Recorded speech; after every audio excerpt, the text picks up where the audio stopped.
Notimundo a la carta. Información oportuna al instante mientras realiza sus actividades al mediodía.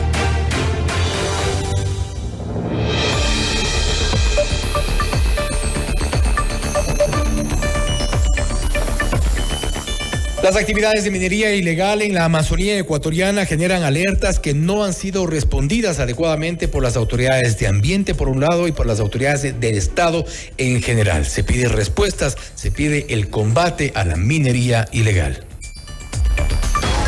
La entrevista a la carta, en diálogo directo con los protagonistas de los hechos. Estamos ya en contacto en este momento con Alberto Acosta, exministro de Energía y Minas, para hablar sobre la minería ilegal. ¿Puede considerarse el inicio de la violencia criminal en el país? ¿Qué hay detrás de estas mafias de la minería ilegal que no han sido combatidas o no han sido siquiera tocadas en algunos casos? Economista, gracias por estar con nosotros. Fausto Yepes le saluda, bienvenido. Fausto, muy buenas tardes. Me haría la misma pregunta. ¿Por qué las distintas autoridades del Estado no han tomado cartas en el asunto? La existencia de la minería ilegal no es algo novedoso. Eso se conoce desde hace muchos años atrás. Yo les invitaría a revisar, por ejemplo, el plan de desarrollo, el Plan Nacional de Desarrollo del Sector Minero, expedido ya en el año 2020. Ahí en las páginas 108, creo que hasta las 112 o 113, se establece provincia por provincia, cantón por cantón, parroquia por parroquia, donde hay minería ilegal. Si es ilegal, ¿por qué no se la combatió? Esa es la pregunta que me hago. ¿Por qué ahora, cuando comenzamos a ver una situación dramática en varios sectores del país, como en Ponce Enríquez, como en la provincia de Napo y en otras partes del Ecuador, comenzamos a preocuparnos por la minería ilegal? Esta es una pregunta que deberíamos formularla a los distintos gobiernos y por supuesto al gobierno de Daniel Noboa, que tiene la responsabilidad directa de combatir el crimen organizado y todo lo que tiene que ver con cualquier tipo de ilegalidad. Preocupa además porque desde este mismo espacio, en las funciones de otras autoridades, 6 ministros de ambiente, ex viceministros, inclusive cuando se ha pretendido alguna respuesta, mostrando las imágenes que nos circulan todos los días por redes sociales, imágenes en algunos casos en tiempo real, maquinarias gigantes operando a orillas del río Napo, en algunos casos, en otros sectores también del país, lamentablemente no hay una respuesta.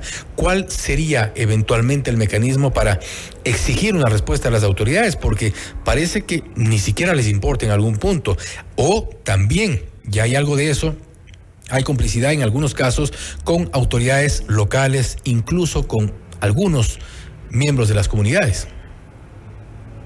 Es evidente que hay complicidad aquí, Fausto. Eso es evidente. Y eso se ha comprobado. En algunos casos se ha detectado que incluso esa gran maquinaria, porque no es una minería artesanal, es una minería que utiliza maquinarias muy costosas, enormes maquinarias que en algunos casos ha habido denuncias, provienen de los propios gobiernos autónomos descentralizados. Eso es terrible y no se toma cartas en el asunto. No estamos hablando de una minería artesanal, de una minería de las personas que están lavando de oro, algo de oro en algún río, esta minería aluvial. No, estamos hablando de una minería que tiene enormes inversiones en las cuales hay entonces capitales que tienen que provenir no solo del narcotráfico, de las bandas del crimen organizado, sino de otros sectores. Y entonces esa complicidad está protegida o se aparece o se configura dentro de las propias autoridades de los gobiernos, de los distintos gobiernos. Si se conoce donde hay una ilegalidad,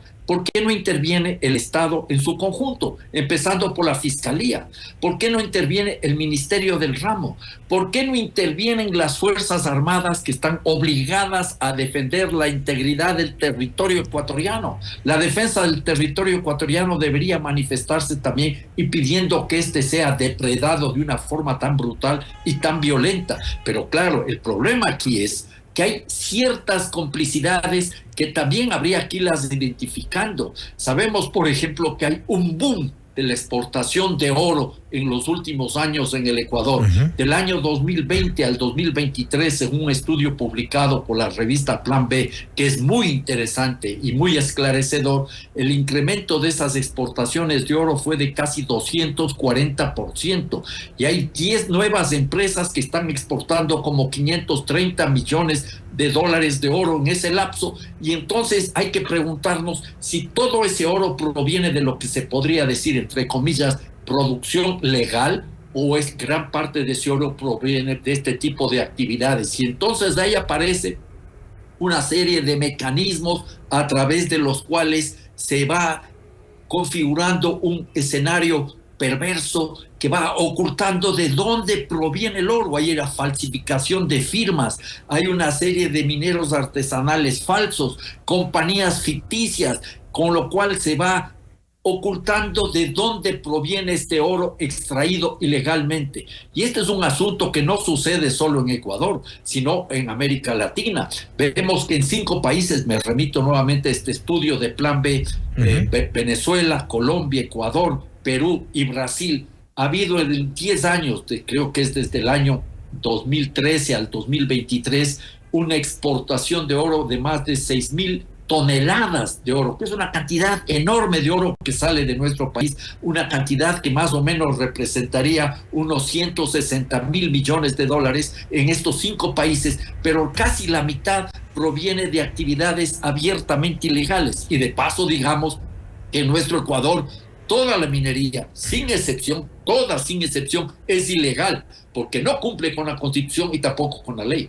Ahora es importante también el dato que usted ha mencionado, y también en referencia a esta publicación, este reportaje de investigación de Plan B, donde se hacía esta comparación, que además nace de una comparación inicialmente de sentido común, el número de exportaciones, la cifra de las exportaciones versus la explotación, entre comillas, legal que se da en el país. Cuando las exportaciones superan, algo está yendo mal por allí, y también la presencia de empresas creadas meses antes, empresas sin ningún tipo de experiencia ni de expertise en el tema minero. Y esto no ha sacudido a ningún tipo de autoridad, y eso es lo que llama la atención, porque también hemos visto pseudooperativos que se han armado cuando los turistas ven las maquinarias gigantes. Al día siguiente arman un operativo, parece que se filtra la información, llega la policía e incauta por ahí un par de bandejas y nada más. Entonces yo creo que también esto se puede interpretar como una burla a los ecuatorianos. Sin lugar a dudas. La corrupción es una forma de burlarse de la sociedad. Y aquí hay corrupción, Fausto. Hay complicidad de las autoridades del Estado, de los distintos gobiernos, con estos grupos que aprovechan de esta situación en la cual hay un boom de la explotación de oro, porque el oro se está transformando en el medio de reserva a nivel internacional. En la medida que el dólar pierde espacio como mecanismo de reserva a nivel internacional, aparece el oro, y las consecuencias son brutales. Hay otro estudio también publicado en estos días por ese grupo de periodismo que es tan interesante, periodismo de investigación, que es GK, ¿ya? Donde se presenta la realidad en una zona en la cordillera del Cóndor, en el río Nangaritza. Se produjo una explotación de oro durante 5 años, en donde literalmente llovían dólares en esa comunidad. Hubo un boom, ¿ya? Y ahora la destrucción está totalmente presente, porque eso también hay que tener en cuenta. Muchas veces las comunidades caen presas de esta codicia, de esta voracidad por una riqueza fácil, y esas comunidades se organizaron para impedir que los tibios intentos, estoy prácticamente reproduciendo lo que informa GK, que me parece que es un trabajo formidable, los tibios intentos de intervención del Estado no prosperaron. Aquí entonces, a la postre, hay una abierta responsabilidad del Estado, de las autoridades del Estado, que toleran este tipo de ilegalidades. Y esto tiene que ser rechazado, pero ojo, hay que tener en cuenta toda la red de complicidades posibles. Unas son las autoridades del Estado que, conociendo dónde hay ilegalidad, minería ilegal en este caso, no actúan. Otras son aquellas empresas que se aprovechan de la extracción de oro ilegal, compran ese oro y exportan ese oro. Ahí pueden estar apareciendo incluso las llamadas como mineras legales, que, insisto, en el Ecuador todas son ilegales, pero el problema de fondo aquí radica en que hay una suerte de cobertura perversa y son muy pocos los medios, Fausto, que abordan estas cuestiones, porque el lenguaje o el mensaje que nos venden es de que para acabar con la minería ilegal hay que traer la llamada minería legal y eso resuelve el problema. No es así,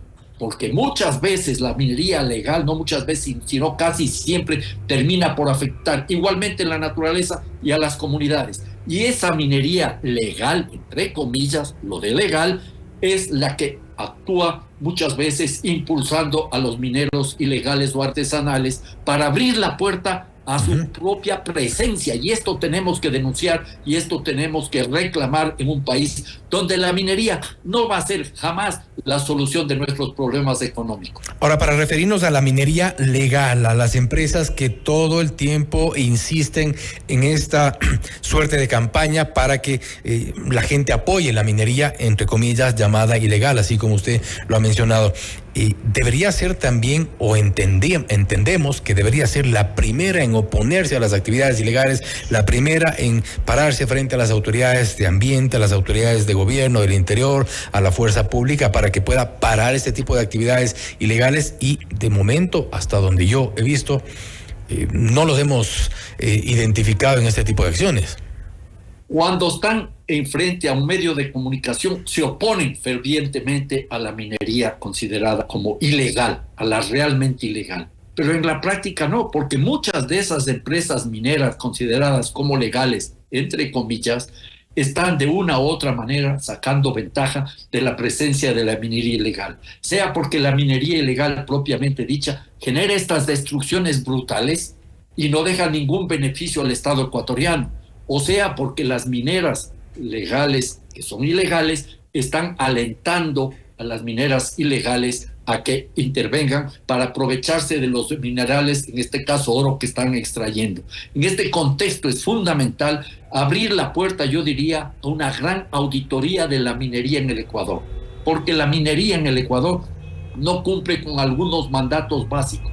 Por ejemplo, artículo 57, numeral 7, que habla de la consulta previa, libre e informada para todos los pueblos y nacionalidades indígenas. No ha habido una consulta previa, libre e informada de acuerdo a los parámetros internacionales.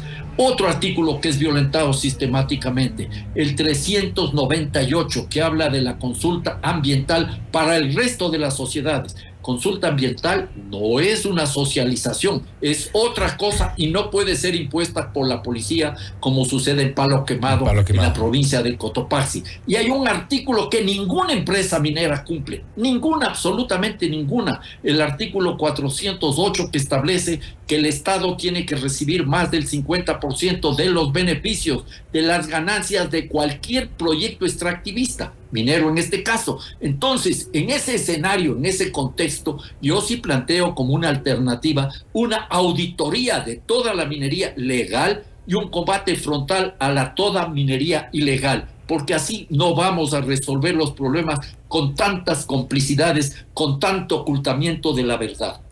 Es lo deseable y cabe destacar que nosotros, yo personalmente he hecho también algunas gestiones para que nos puedan recibir el Ministerio del Ambiente respecto a estas denuncias constantes, diarias, permanentes en la Amazonía ecuatoriana. No hemos tenido respuesta, seguramente algún máximo, algún tipo de expectativa sobre una supuesta entrevista que no ha llegado. A través de este medio insistimos en que se pueda hablar con alguna de los representantes del Ministerio del Ambiente. Y no obstante, para cerrar, economista, podemos entonces concluir que la violencia está centrada también en este tipo de actividades, y quizá lo que me planteo yo a propósito de esto es que cuando hablamos de combate a la inseguridad, cuando hablamos de todo este despliegue en contra a propósito del conflicto armado interno, no estamos o no está el Estado dirigiendo su mirada hacia otro lado donde no es, y quizá la violencia está generada precisamente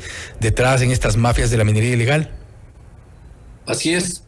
Efectivamente, gran parte del crimen organizado está también presente en este tipo de actividades, porque no solo se nutre el crimen organizado, estas bandas del crimen organizado, con la exportación de la droga.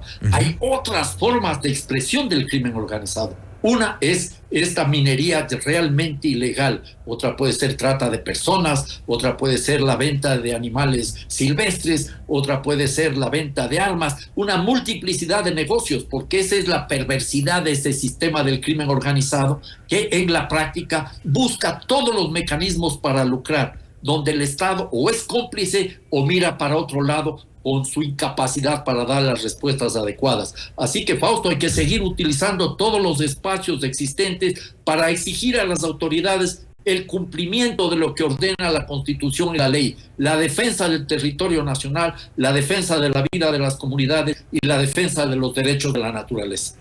Economista, gracias nuevamente por haber estado con nosotros. Es un tema gracias que a usted, Fausto. Para mí es un gusto estar con ustedes.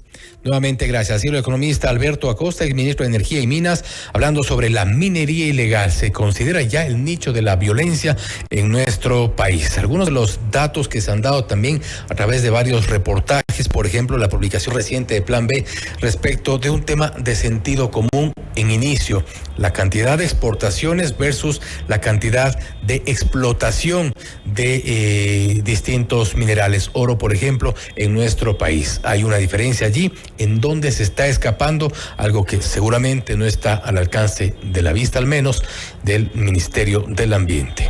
Ministra, hacemos nuevamente un llamado para que nos acepte una entrevista. Esto es Notimundo a la Carta, siempre bien informados. Notimundo a la Carta.